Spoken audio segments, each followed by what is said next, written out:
Conduction of nerve impulse or action potential. This topic is for GNM second year, anatomy and physiology. Now what is an action potential? Action potential होता क्या है?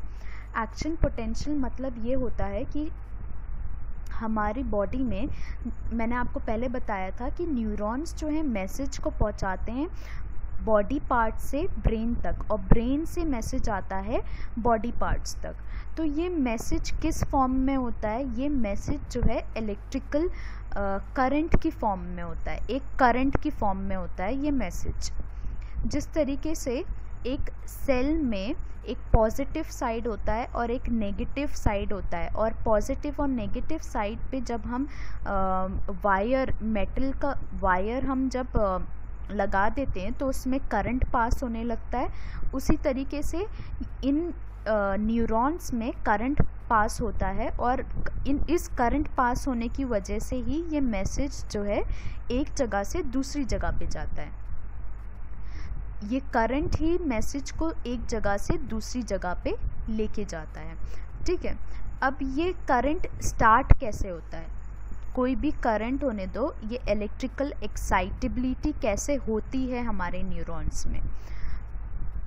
अगर कोई चीज़ को suppose मैं किसी hot चीज़ को टच करूं, तो मेरे जो सेंसरी रिसेप्टर्स है इनमें ये एक्साइटेबिलिटी होगी, इनमें से ये स्टार्ट होगा और ये करंट स्टार्ट होगा, और फिर ये जो रिसेप्टर्स हैं ये आगे इंफॉर्मेशन न्यूरॉन्स को देंगे, और फिर वो न्यूरॉन इस इंफॉर्मेशन को दूसरे न्यूरॉन को, फिर दूसरे से तीसरे, और लास्ट में ये ब्रेन तक ये इंफॉर्मेशन पहुंचेगी।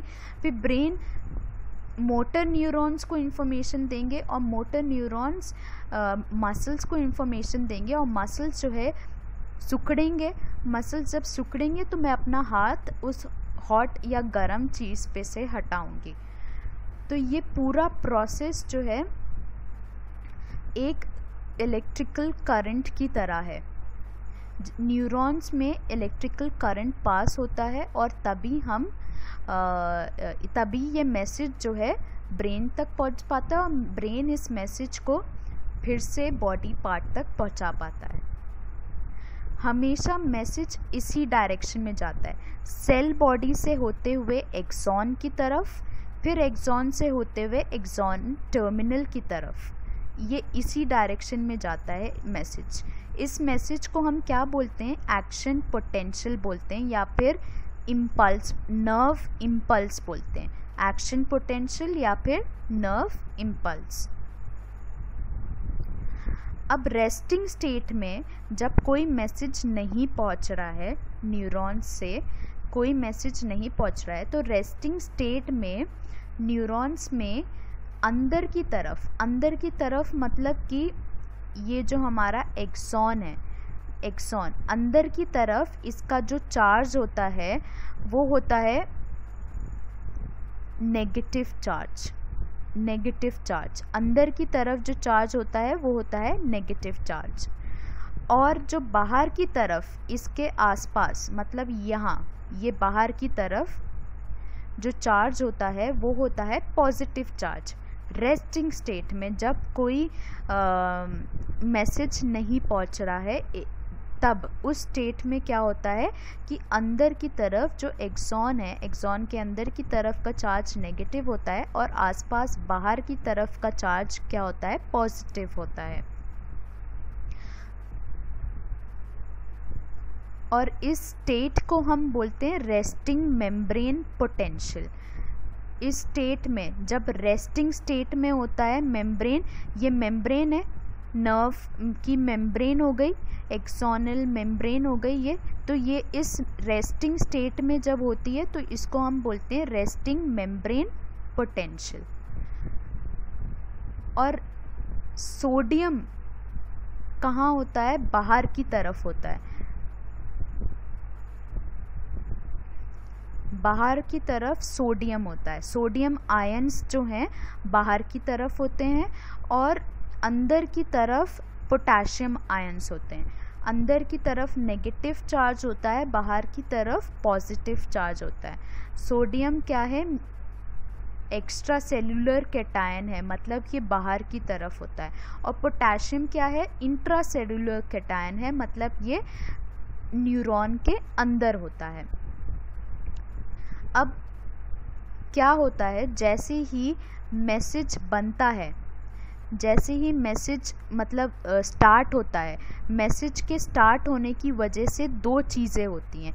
एक तो डीपोलराइजिंग फेस होता है और दूसरा होता है रीपोलराइजिंग फेस। डीपोलराइजिंग फेस में क्या होता है, जो नेगेटिव मेम्ब्रेन पोटेंशियल थी वो it becomes less negative, reaches zero and then becomes positive. मतलब कि अंदर जो नेगेटिव चार्ज था, न्यूरॉन्स के अंदर जो नेगेटिव चार्ज था वो थोड़ी देर के लिए ज़ीरो हो जाता है और फिर उसके बाद पॉजिटिव हो जाता है। जो अंदर नेगेटिव चार्ज होता है न्यूरॉन्स के, वो थोड़ी देर के लिए ज़ीरो हो जाता है, उसके बाद क्या होता है, पॉजिटिव हो जाता है। और रीपोलराइजिंग फेस में क्या होता है कि वापस से वही स्टेट में मेम्ब्रेन आ जाती है जिस स्टेट में थी, मतलब वापस से नेगेटिव चार्ज अंदर हो जाता है और पॉजिटिव चार्ज बाहर हो जाता है। अब ये डीपोलराइजिंग फेस में जो नेगेटिव चार्ज था वो एकदम से पॉजिटिव कैसे हुआ, सोडियम जो बाहर की तरफ होता है वो एकदम से अंदर की तरफ पहुंच गया। अंदर की तरफ पहुंचने की वजह से जो नेगेटिव चार्ज था अंदर का वो पॉजिटिव हो गया, और इसको हम बोलते हैं कौन सा फेस, डीपोलराइजिंग फेस। फिर रीपोलराइजिंग फेस में क्या होता है, पोटेशियम बाहर आ जाता है, पोटेशियम जो अंदर था वो बाहर आ जाता है और वापस से जो हमारा जो मेम्ब्रेन था वापस से नेगेटिव हो जाता है, और इसको हम बोलते हैं रीपोलराइजिंग face.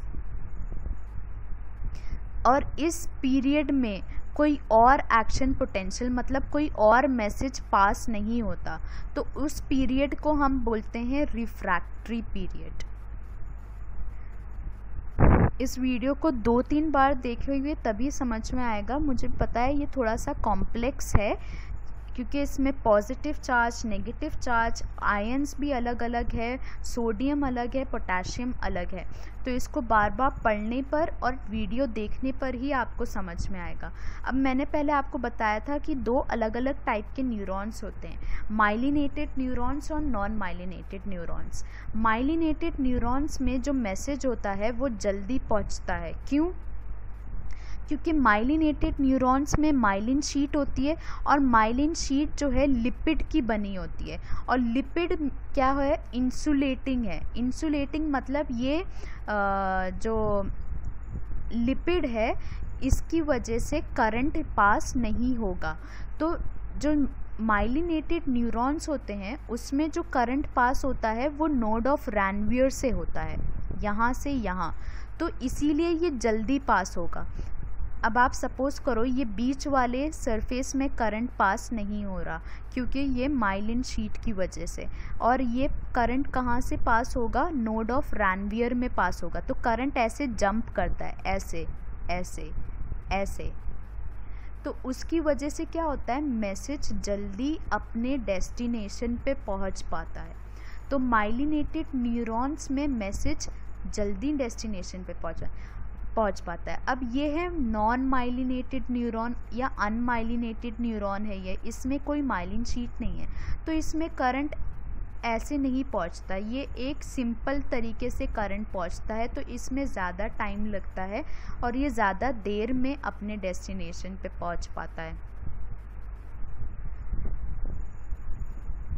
When an impulse occurs at one node, depolarizing passes along the myelin sheet to the next node so that flow of current appears to leap from one node to the next node. This is called saltatory conduction. जो myelinated neuron में जो conduction होता है उसको हम बोलते हैं saltatory conduction, क्योंकि ये एक नोड से दूसरे नोड में पहुंचता है current. The speed of conduction depends on the diameter of the neuron. जितना ज़्यादा बड़ा डायमीटर होगा न्यूरॉन का उतना फास्ट कंडक्शन होगा, उतनी जल्दी मैसेज पहुंचेगा, और माइलिनेटेड न्यूरॉन में मैसेज ज़्यादा जल्दी पहुंचता है और अनमाइलिनेटेड न्यूरॉन्स में मैसेज स्लोली पहुंचता है. The fastest fiber can conduct impulse at the rate of 130 meters per second, while the slowest impulse travel at 0.5 meters per second.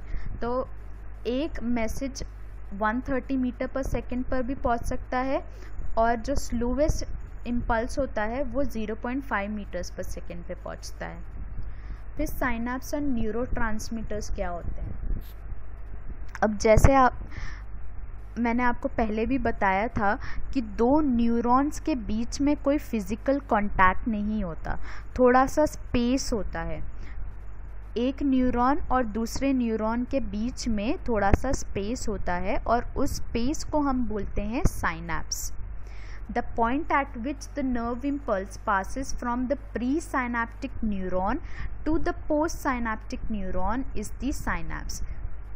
Synapse क्या होता है, जब नर्व इम्पल्स एक न्यूरॉन से दूसरे न्यूरॉन्स पे पहुंचती है तो उसको हम बोलते हैं साइनैप्स.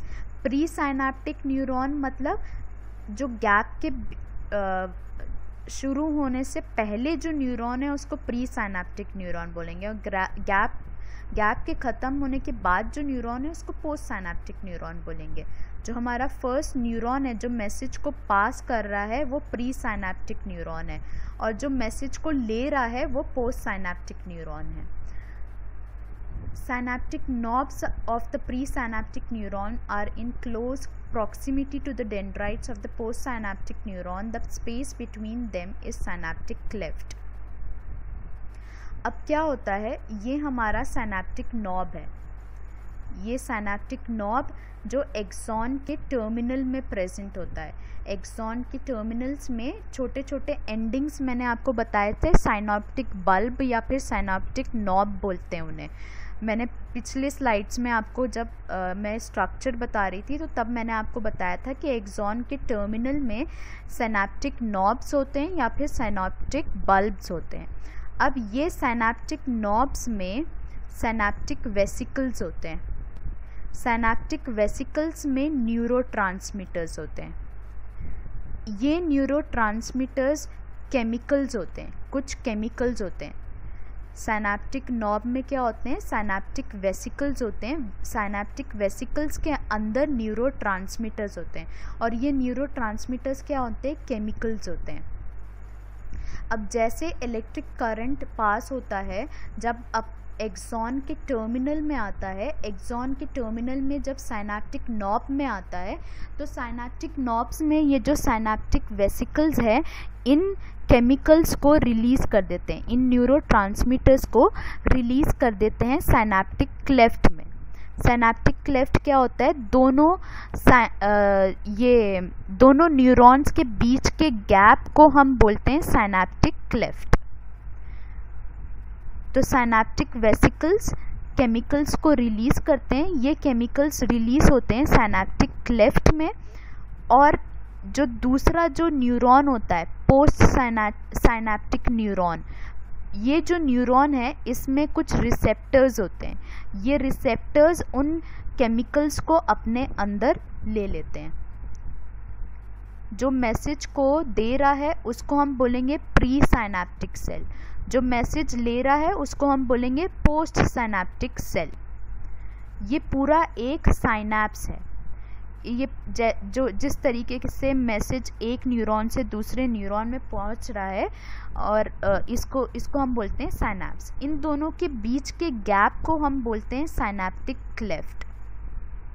अब प्री साइनैप्टिक न्यूरॉन के एक्सॉन के टर्मिनल में साइनैप्टिक वेसिकल्स होते हैं. साइनैप्टिक वेसिकल्स राउंड स्ट्रक्चर में होते हैं, और इन साइनैप्टिक वेसिकल्स के अंदर न्यूरोट्रांसमीटर्स होते हैं या फिर कुछ केमिकल्स होते हैं. वो केमिकल्स को रिलीज़ करता है प्री साइनैप्टिक न्यूरॉन इस जगह पर, साइनैप्टिक क्लेफ्ट पर, और फिर इस जगह से पोस्ट साइनैप्टिक न्यूरॉन जो होते हैं वो इन केमिकल्स को अपने अंदर ले लेते हैं, और फिर यहाँ पर जो इलेक्ट्रिकल करंट है वो स्टार्ट होता है, और ऐसे ही ये प्रोसेस कंटिन्यू होता है जब तक ब्रेन तक मैसेज नहीं पहुंच पाता. So this was all about conduction of nerve impulse and synapse. Thank you.